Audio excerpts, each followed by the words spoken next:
दोस्तों, आज की शिक्षा हमें श्रीमद् भगवद गीता से मिलती है। जीवन में कर्म, धैर्य और आत्मविश्वास की शक्ति को समझने की प्रेरणा। थोड़ा समय निकालिए और इन शब्दों को दिल से सुनिए, क्योंकि ये आपको भीतर से बदल सकते हैं। श्लोक अध्याय 2 श्लोक 47। कर्मण्येवाधिकारस्ते मा फलेषु कदाचन मा कर्मफल हेतुर्भूर्मा ते संगोस्त्व कर्मणि। अर्थ: तुम्हारा अधिकार केवल कर्म पर है, फल पर नहीं। फल की चिंता किए बिना अपना कर्तव्य करो, क्योंकि फल तो ईश्वर के हाथ में है। व्याख्या: हम अक्सर मेहनत करते हैं, पर मन फल में अटका रहता है। परिणाम क्या होगा? सफलता मिलेगी या नहीं?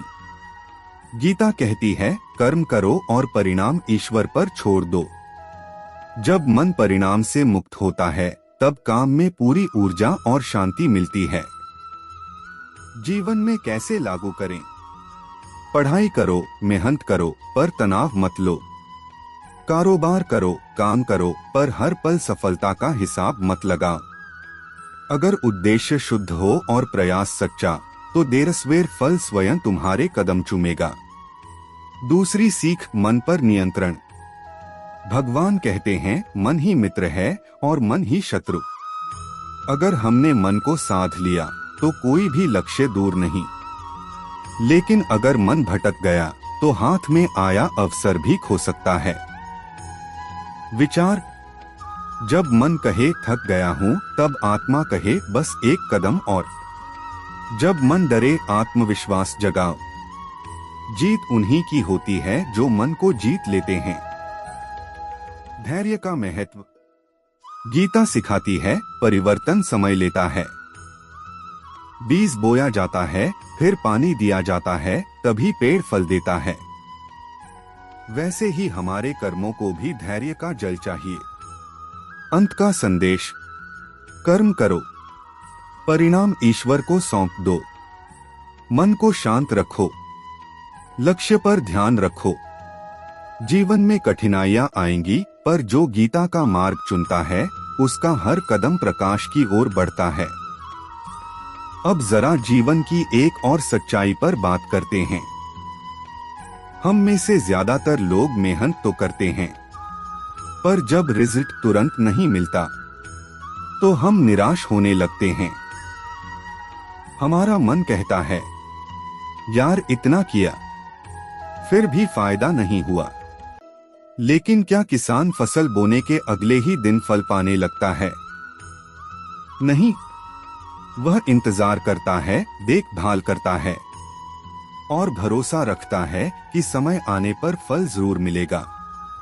कर्मयोग हमें धैर्य सिखाता है। धैर्य ही सफलता का सबसे बड़ा साथी है। जो धैर्य रखता है, वही आगे बढ़ता है। कृष्ण कहते हैं, सिद्धिय सिद्धियोः समो भूत्वा समत्व योग उच्यते। अर्थ: सफलता मिले या असफलता, मन को स्थिर रखना ही योग है। मतलब, अगर सफल हुए तो अहंकार न आए और असफल हुए तो निराशा न आए। हम कई बार सोचते हैं, लोग क्या कहेंगे? अगर मैं हार गया तो? अगर सब गलत हो गया तो? यही डर हमें रोकता है। लेकिन कृष्ण का संदेश स्पष्ट है, डर नहीं, कर्तव्य निभाओ। एक छोटा सा प्रयोग आज ही करना। आज जो भी काम करो, चाहे पढ़ाई, नौकरी, बिजनेस या घर का काम, उसे प्यार से करो, बिना परिणाम की चिंता के। देखना, काम हल्का लगेगा, मन शांत होगा और धीरे धीरे सफलता आपके कदम चूमेगी। जिंदगी कभी आसान नहीं होती, पर कर्मयोग बताता है कि हम उससे भी मजबूत हैं। अगर रास्ता कठिन है, इसका मतलब है आप सही दिशा में चल रहे हैं। हर महान व्यक्ति परिश्रम, धैर्य और निरंतर कर्म का परिणाम है। राम ने वनवास झेला, कृष्ण ने युद्ध संभाला, अर्जुन ने संशय छोड़ा, तब जाकर धर्म की जीत हुई। आज आपका संघर्ष भी वैसा ही है। बस कृष्ण की तरह मुस्कुराओ और कर्म करते जाओ। अब जरा सोचिए, यदि हम फल की चिंता छोड़कर सिर्फ कर्म पर ध्यान दें, तो हमारे अंदर कैसा परिवर्तन आएगा? पहला परिवर्तन, मन शांत होगा, क्योंकि चिंता वहीं होती है जहां हम परिणाम को पकड़ने की कोशिश करते हैं। जब हम छोड़ देते हैं, तब मन हल्का और स्थिर होने लगता है। दूसरा परिवर्तन, ऊर्जा सही दिशा में लगेगी। अक्सर लोग 50% मेहनत काम में और 50% टेंशन में लगा देते हैं। पर गीता कहती है, जहां ध्यान वहीं शक्ति। जब ध्यान सिर्फ कर्म पर होगा, तो परिणाम प्राकृतिक रूप से बेहतर होगा। तीसरा परिवर्तन, आत्मविश्वास बढ़ेगा। जब व्यक्ति निरंतर कर्म करता है, वो अंदर से मजबूत बनता है। उसे पता होता है, मैं कोशिश कर रहा हूं और कोशिश कभी व्यर्थ नहीं जाती। जिंदगी में दो प्रकार के लोग होते हैं, एक जो परिणाम देखकर काम करते हैं, दो जो काम को पूजा समझकर करते हैं। पहला व्यक्ति थक जाता है क्योंकि उसका लक्ष्य फल होता है। दूसरा व्यक्ति कभी नहीं थकता क्योंकि उसका लक्ष्य कर्म होता है। और कृष्ण दूसरे व्यक्ति को श्रेष्ठ मानते हैं।